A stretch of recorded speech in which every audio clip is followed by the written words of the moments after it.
Olá, fazedores e fazedoras de coisas legais. Estamos aqui na nossa saga de aprender como utilizar a Raspberry Pi Pico. Eu sou Renato Paiotti, do Instituto Newton Sebraga. Eu sou Luiz Henrique do Mocalab. Perfeito, Luiz. Estamos aqui já, estamos no vídeo número 41. Temos aí uma vasta biblioteca aí na nossa playlist de como utilizar a Raspberry Pi Pico, tanto a 1 como a 2.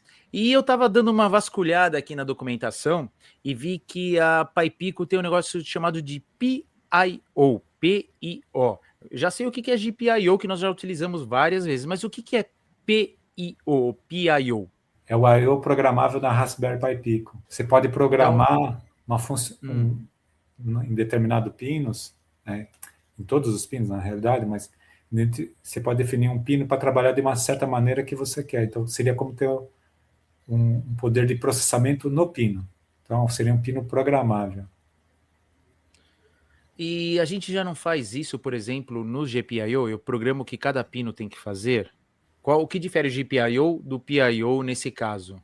Você pode dar uma programação exclusiva sua, uma personalização sua para determinado pino. Então quer dizer que aquele pino não vai precisar do processamento para funcionar, ele funciona à parte, é isso? Funciona à parte. Então eu deixo o processador o core da Pi Pico funcionando de um lado e esse pino funcionando do outro lado sem o interferir no outro, vai funcionando aleatoriamente ou paralelamente, é isso? Exatamente. Perfeito, então é interessante isso aí. Então é como se eu tivesse mais microcontroladores, seria isso? Seria pseudo-microcontrolador, seria um coprocessador, né? Mas ele vai rodar um programa. Vai ficar mais fácil a gente mostrar como que ele funciona. Aí tem a figura que mostra que internamente eu tenho dois blocos de PIO, tá? E cada bloco de PIO tem 4 máquinas de estados. Então eu consigo criar 8 máquinas de estados rodando independentemente ao núcleo de CPU, tá? Então, se a gente vê aqui em cada bloco, né, então eu tenho 2 blocos desses, tá? Então, cada bloco vai ter 4 máquinas de estados, e eu tenho tanto uma FIFO para cada máquina de estados, eu tenho uma FIFO de entrada e uma FIFO de saída. Então, meus dados eu posso acumular dados de entradas e dados de saída para fazer o processamento, tá? E eu tenho uma interface, cada máquina de estado pode até um programa até 32 instruções, tá? Que eu vou programar em Assembler. Então, parece tudo Não muito será complicado, Python né? mais. Não, programar em Ah, Assembler, mas um Assembler reduzido, né? Eu tenho 9 instruções, que nem na tabela do lado mostra aí, tenho 9 instruções. Então, vou aprender um Assembler que usa somente 9 instruções. Mas dá para fazer alguma coisa com isso? Dá para fazer coisas bacanas com isso daí, tá? O que eu posso fazer, por exemplo, de coisa bacana? A gente pode piscar um LED. É o básico, né? Então, mas eu posso mandar certo. piscar um LED independente da CPU. Mas qual que é a vantagem disso e de falar de um PWM que a gente já aprendeu a usar aqui um PWM? Tá? Seria na capacidade de você ter a calibração dessa frequência com uma exatidão incrível, porque você vai estar rodando a nível de clock. A gente vai ver isso quando estiver falando do programa. Então eu vou ter uma Certo. precisão absurda na geração dessa onda quadrada, tá? Perfeito. Para altas frequências, né? Entendeu? Então a gente vai estar gerando em clock. Isso independente da CPU, voltando tudo dele. Qual que é o controle de funcionalidade legal também? É aquele que a gente fez de LEDs endereçáveis. Lembra daquele episódio que a gente utilizou o NeoPixel? Sim, sim. Tá? Então, aquele tem um protocolo de comunicação. Ele endereça cada LED na fita e dá a cor e a intensidade. Você tem um Ok. protocolo de um fio. Então, você pode colocar esse protocolo dentro da PIO, né, que ela vai executar. Enquanto a CPU está fazendo o trabalho pesado lá de fazer que cor vai decidir, qual que é o movimento, tudo isso. Então, a CPU não precisa se preocupar com o envio dos dados para a fita. Quem vai fazer isso é o próprio PIO. Isso ficou claro para Nossa. você? Ficou, Luiz, ficou interessante o Olha o poder de assunto, mas fogo que assim, tem isso aí. Nós vamos fazer um negócio bem simples aqui, que é gerar uma onda quadrada, tá? Então, qual que é o Certo. primeiro passo? O primeiro passo, eu tenho que fazer um programa em Assembler do que eu quero fazer. Segundo passo é criar uma máquina de estado, tá? Criar uma classe que vai criar uma máquina de estado, tá? Depois, o terceiro passo é ativar a máquina de estado. Uma vez ativada, ela funciona independente do programa. Então, dentro do Perfeito. Então, são 3 MicroPython, a gente vai passos. fazer. Dentro do programa MicroPython, o que eu vou fazer? Eu vou escrever uma função, que é o programa em Assembly da PIO, do Ok. PIO. Tá? O segundo passo é declarar uma classe, onde eu vou estar falando como que aquela máquina de estado vai trabalhar, ok? E o terceiro passo seria ativar a máquina de estado. Ok. Então vamos para o primeiro passo, que Tá. é programar em Assembly. Vocês estão Isso. vendo o código aí aqui do lado, tá? A gente vai importar timer, é o clássico, né?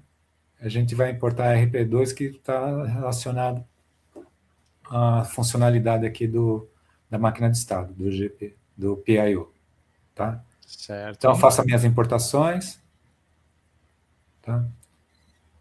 Aqui é importante aquilo que eu falei você da frequência, né? O padrão de frequência da PyPico é 125 MHz, o clock principal.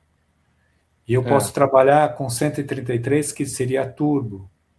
Posso chegar até um overclock de 250 megabytes. Certo. Então eu tenho que saber, assim, tudo isso aqui é calculado para a gente estar trabalhando em 125 MHz. Mas como que eu sei qual que é a minha frequência que eu estou trabalhando? Tá? Então eu vou dar um import machine.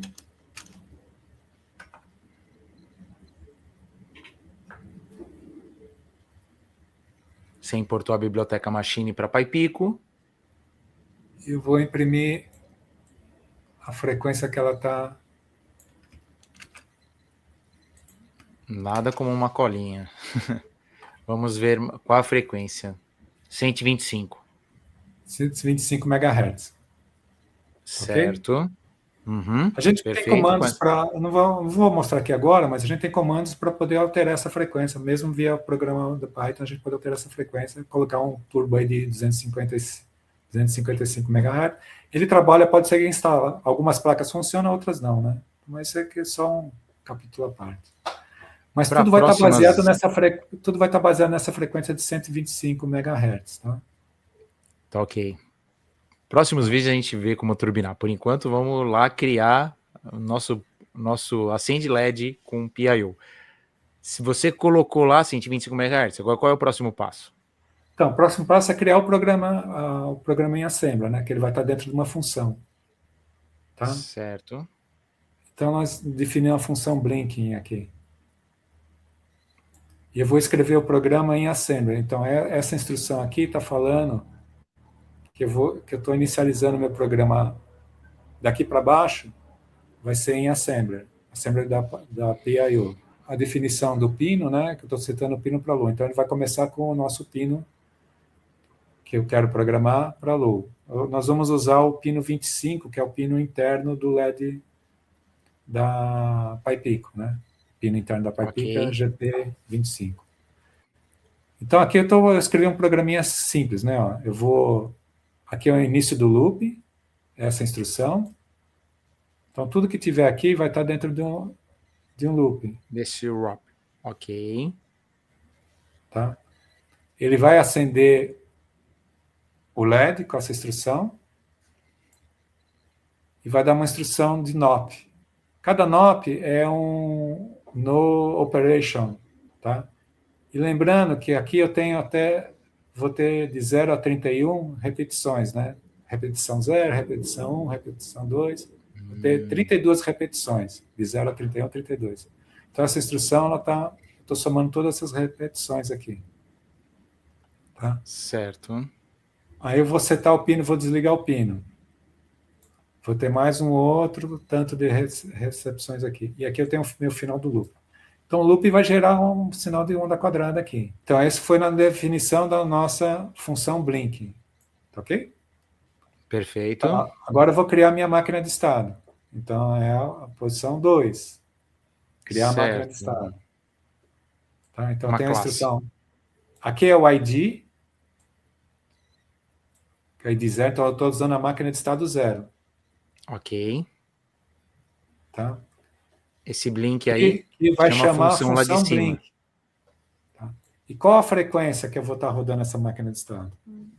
Você lembra que a Aí minha tá. CPU está rodando 125 MHz, né? Sim.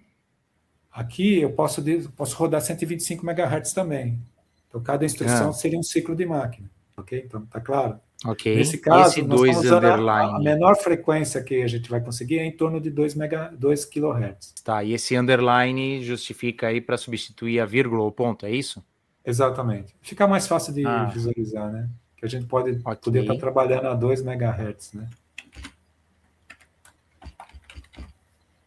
Trabalhando a 2 Entendi. MHz. Perfeito. Mas vamos fazer a primeira kHz. Tá, e você setou o pino 25, que é o da placa. Exatamente. Tá, Tá, então então nós aqui eu criei criamos minha uma máquina de estado. classe, máquina de estado chamada SM, é isso? É. Tá, ok, perfeito. Tá? Eu posso, aqui eu vou fazer um pouquinho diferente.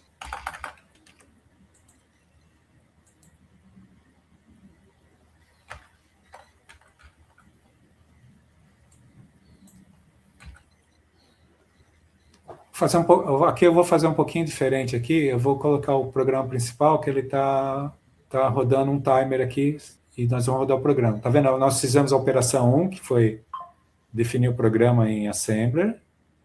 Nós fizemos Ok, a opção 2, que é criar a máquina de estado. No caso, a gente está criando a máquina de perfeito. estado 0. E aqui eu estou rodando um programa Que não faz que não, nada. que não faz nada. Mas eu não liguei a máquina de estado. Vamos ver o que acontece. Então, mas não vai ter dois while true aí, não vai ser problema?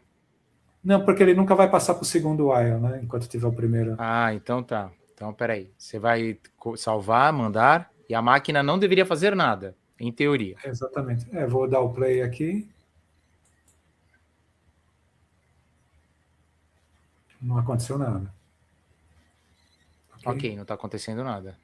Vamos dar um stop.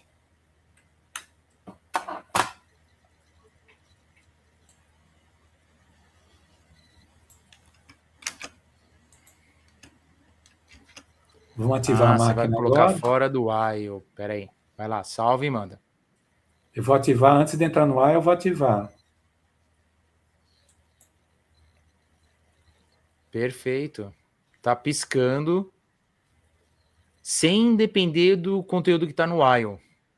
O while está fazendo o sleep aqui. Quem está Uhum, piscando tudo, ó, tá vendo? Quem está piscando tudo é o programinha assembler aqui. E perfeito. está rodando numa máquina de estado que nossa dia é 0. Entendi. Interessante. Interessante. Tá? Você pode fazer isso com qualquer pino? Qualquer pino. Que no caso Puxa. aqui eu coloquei o 25, que é o que está disponível aqui com LED já. Ok, mas pode ser usado qualquer um. Posso Entendi, usar interessante. oito máquinas de estados. Ah, tem um limite Posso de ter 8 oito, máquinas de estado. mas não é um limite Não, grande, né? ok. Isso é importante a gente saber até onde pode chegar, né? A gente E pode colocar. cada programinha desse aqui pode ter Hum, até 32 instruções. perfeito. Tá? Interessante. Ó, Interessante, Luiz. vamos comentar aqui o nosso. Que ativa a máquina. Ok. Agora nós vamos ativar a máquina dentro do while, ou seja, vai ficar ativando todo o tempo. Ah, você tem um Ativando e momento que você desativando, né? desativa. Ah, tá. Tá, então vamos ver como Então eu funciona. imagino. Então, não, antes de dar um play, eu imagino que o LED vai ficar piscando, vai parar. Aí depois ele volta a piscar e vai parar, certo? Exatamente. Então vamos lá. Tá parado, vou dar o play. Vai piscar 3 segundos, apaga 3 segundos. Pisca 3 Ah, segundos, beleza. Você vê que hora ele para de um jeito, hora para de outro, por causa que o tempo do timer não é tão preciso, né, em relação aos clocks. Tem uma diferença de clocks aí. Entendi. Enquanto tá girando externo, às vezes ele pode, na hora que você desativa, ele pode estar aceso ou pode estar apagado. Exatamente. Show de bola, hein, Mas Luiz? vamos Impressionante. mostrar que está funcionando independente da CPU, né? Então, você viu a Exato. facilidade de usar? Não é tão difícil assim, não. A princípio parece um negócio Não. super complexo, né?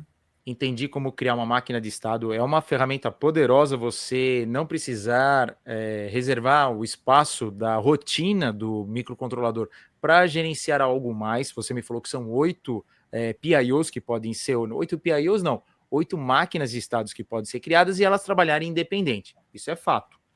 E aí você também comentou que daria para alterar a frequência com que ela trabalha. Como é que funciona esse negócio de alterar a frequência? Que às vezes eu tenho sensores que precisam de uma frequência X, outra de Y.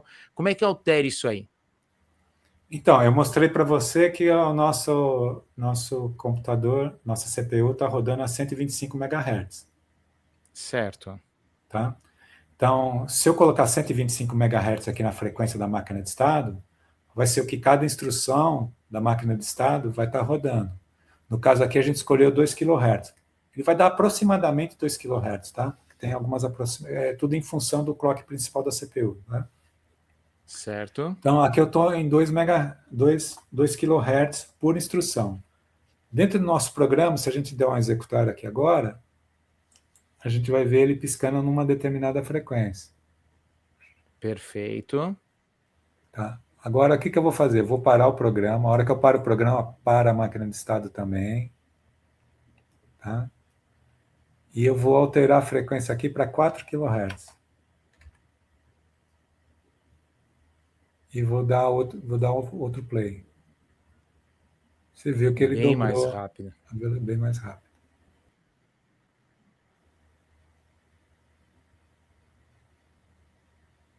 Acabamos de ver aí uma comparação, um girando a 2 kHz e outro a 4 kHz. Nos próximos vídeos, né, acompanhe a gente, se inscreva no canal, nós vamos aí fazer um upgrade, faremos mais testes com PIOs, temos aí muita estrada ainda para ficarmos aí craque e fazer as nossas automações utilizando a PyPico. É isso, Renato. Então, uma coisa que parecia ser complexa, a gente conseguiu talvez mostrar de uma forma simples, né? Então, não é um bicho tão 7 cabeças assim, né? Então, é uma coisa que uma função bem poderosa, né? E, sendo bem utilizada, pode diminuir custos no desenvolvimento de projetos. Né? Então, é um feature bem interessante da PyPico.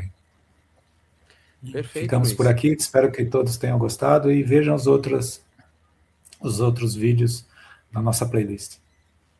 Perfeito, lembrando que o código utilizado aqui nesse vídeo estão nas descrições e já aproveita e deixa o like pra gente. Um abraço e até mais. Até mais.